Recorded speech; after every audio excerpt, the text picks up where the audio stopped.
সুপ্রিয় দর্শক, আসসালামু আলাইকুম। স্বাগত জানাচ্ছি রয়্যাল বাংলা টিভির সংবাদ দেখার জন্য। সুপ্রিয় দর্শক, আসসালামু আলাইকুম। শুভেচ্ছা রয়্যাল বাংলা টিভির পক্ষ থেকে। আমি এই মুহূর্তে রয়েছি তজুমউদ্দিন উপজেলার একটি বিএনপির কার্যালয় অফিস। আমার পাশে যাকে দেখতে পাচ্ছেন তার নাম হলো জাকির হোসেন মনু। আমরা সরজমিনের তথ্য অনুসন্ধানে জেনেছি সে ক্লিন ইমেজে রাজনীতি করেন। আমরা আজকে জানতে চাইব তার রাজনৈতিক জীবন গল্প। আমি 1986 সাল থেকে রাজনীতিতে পদার্পণ করি। আলহাজ মেজর হাফিজউদ্দিন আহমেদ বীর বিক্রমের হাত ধরে ছাত্র সমাজ করতাম। ওই সময় আমি ছাত্র ছিলাম। তারপর 91 সাল থেকে আমি যুবদলে যোগদান করি এবং আমি বিএনপির রাজনীতি করে আসতেছি দীর্ঘদিন ধরে। 86 সালেও আমি অনেক মামলা হামলার নির্যাতনের শিকার হয়েছি। মাঝপথে আমি দেশত্যাগ করি তাদের অত্যাচার নির্যাতনে। সর্বোপরি আমি অদ্য পর্যন্ত বিএনপির রাজনীতির সাথে জড়িত।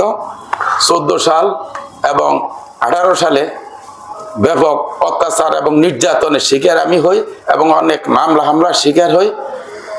আসলে আমার জীবনটা একটু সরল সহজভাবে কাটাইতেছি এবং কাটানোর চেষ্টাও করতেছি। কোনো দুর্নীতি এবং কোনো আজে বাজে কাজের সাথে আমি লিপ্ত না। আমি জানি আমার নেতা, আমার প্রিয় নেতা মেজর হাফিজউদ্দিন আহমেদ বীর বিক্রম অত্যন্ত ক্লিন ইমেজের লোক, সেই সব পছন্দ করে না। আমি তাকে অনুকরণ করে আমি সেইভাবে রাজনীতি করতেছি। আমাকে সোনাপুর ইউনিয়নের দায়িত্ব দিয়েছে এবং চর জহিরুদ্দিনের দায়িত্ব দিয়েছে। আমি ঠিক সেইভাবেই চলতেছি এবং চালাইতেছি, তার নির্দেশনা অনুযায়ী চলতেছে এবং চালাইতেছি। আমি এই চর জহিরুদ্দিনে 650 লোকের জমি ভূমিহীনদেরকে বুঝিয়ে দিছি নেতার নির্দেশে, কিন্তু কারো থেকে আমি একটা চা পর্যন্ত খাই না। কিন্তু আমি কোনো অন্যায় কোনো কাজের সাথে আমি জড়িত না। অন্যায়ের প্রতিবাদ আমি সবসময় করি। আমার নেতার নির্দেশ সবসময় মাইনে চলি। আমি একজন সৎ আদর্শবান নীতিবান নেতার রাজনীতি করি। সে আমাকে সোনাপুর ইউনিয়নের সভাপতি বানাইছে, যার জন্য তাকে আন্তরিক ধন্যবাদ জানাই এবং আমি গর্বিত যে এমন একজন নেতা আমাকে এই ধরনের একটা ফোর্স দিছে। জীবনে এটা আশা করার মতনও ছিল না। আমি যার জন্য আমার নেতাকে আন্তরিকভাবে অভিনন্দনও জানাই। আমাদের নেত্রী বেগম খালেদা জিয়া, নেতা দেশনায়ক তারেক রহমান এবং মেজর হাফিজউদ্দিন আহমেদ বীর বিক্রম আমাদের নেতা। তাছাড়া তারেক রহমান যে 31 দফা, এই 31 দফা এই দেখেন আমার পিছনে লাগানো আছে। তার সকল কার্যক্রম আমরা চেষ্টা করব বাস্তবায়ন করার জন্য এবং আগামীতে যদি আল্লাহর রহমতে ইনশাল্লাহ আমাদের ধানের শীষ, আমরা সকলে হলাম ধানের শীষের কর্মী, যদি ধানের শীষ বিজয় হয় ইনশাল্লাহ, তাহলে সোনাপুর একটা নদী ভাঙতি এলাকা এবং নদী সোনাপুরের অনেক ক্ষতিগ্রস্ত হয়েছে। কিছু চর আছে, চরগুলি নদী ভাঙতেছে।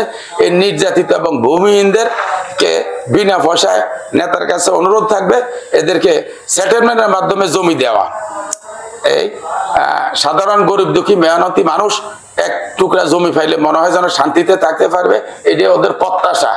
প্রথম প্রস্তাব আমি নেতার কাছে এটা দিব এবং জনাব তারেক রহমানের যে 31 দফা প্রত্যেকটাই আমরা সঠিক এবং সুস্থ এবং সুন্দরভাবে বাস্তবায়ন করতে চেষ্টা করব। সব তো আর আমাদের দ্বারা সম্ভব না।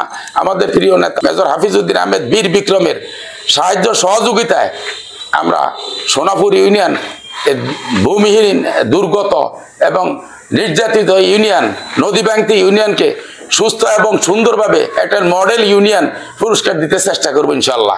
31 দফা বাস্তবায়ন, যেমন আমি আমার নীতিগতভাবে আমি সোনাপুর ইউনিয়নের সভাপতি। আমি প্রত্যেকটা ওয়ার্ডে আমাদের কর্মী সম্মেলন করি, মিটিং করি এবং 4-5 জন করে একটা টিম প্রতি বাড়িয়ে প্রতি ঘরে ঘরে সেভাবে আমরা পাঠাই এবং এতে নারীরও আছে পুরুষেরও আছে।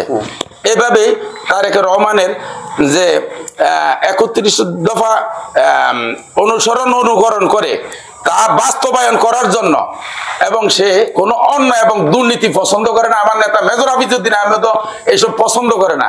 তাদের আদর্শে আমরা উপনীত হয়ে আমি প্রত্যেক গ্রামে গ্রামে এলাকা এলাকায় বাড়ি ঘরে যায় আমাদের ধানের শীষের প্রতীকের ভোট চাই মানুষের কাছে, এবং মানুষের সুখ শান্তি কিভাবে দিতে পারি সে আহ্বান জানাই। এবং এলাকাতে কোনো চুরিদারি যেন না হয়, এলাকাতে যেন কুকর্ম না হয়, যেগুলি আমাদের নেতাদের অপছন্দের, এগুলির বিরুদ্ধে আমি রুখে দাঁড়াই সব সময়, এবং দলের জন্য আপ্রাণ চেষ্টা করি। সেই ভোর 6টার থেকে রাত্র 12টা 1টা পর্যন্ত এলাকায় সময় দিই এবং দলের কার্যক্রম চালিয়ে যাই ইনশাল্লাহ। 3টা নির্বাচন অতীতে গেল, এই 3টা নির্বাচনে আমরা কেন্দ্রে যাইতেও পারি নাই, ভোটও দিতে পারি নাই। এমনকি আমাদের ভোট তো দিছে ওরা, আপনার মৃত ব্যক্তির পর্যন্ত ভোট দিয়ে দিছে, ঠিক এমন অবস্থা গেছে। আমরা আশাবাদী আগামী জাতীয় ত্রয়োদশ নির্বাচন আসছে আগামী ফেব্রুয়ারিতে, আমি আশাবাদী সেই নির্বাচন বর্তমান যে সরকার আছে তারা সুস্থ এবং নিরপেক্ষ ভোট দিবে, এবং উৎসব মুখর পরিবেশে আমরা ভোট প্রদান করতে পারবো, এবং সেই ভোটে বিএনপিকে বিজয় করে আমাদের দলের প্রতিষ্ঠাতা জিয়াউর রহমানের স্বনির্ভর বাংলাদেশ গড়ার চেষ্টা করব, এবং জনাব তারেক রহমানের 31 দফা আমরা বাস্তবায়ন করবো ইনশাআল্লাহ।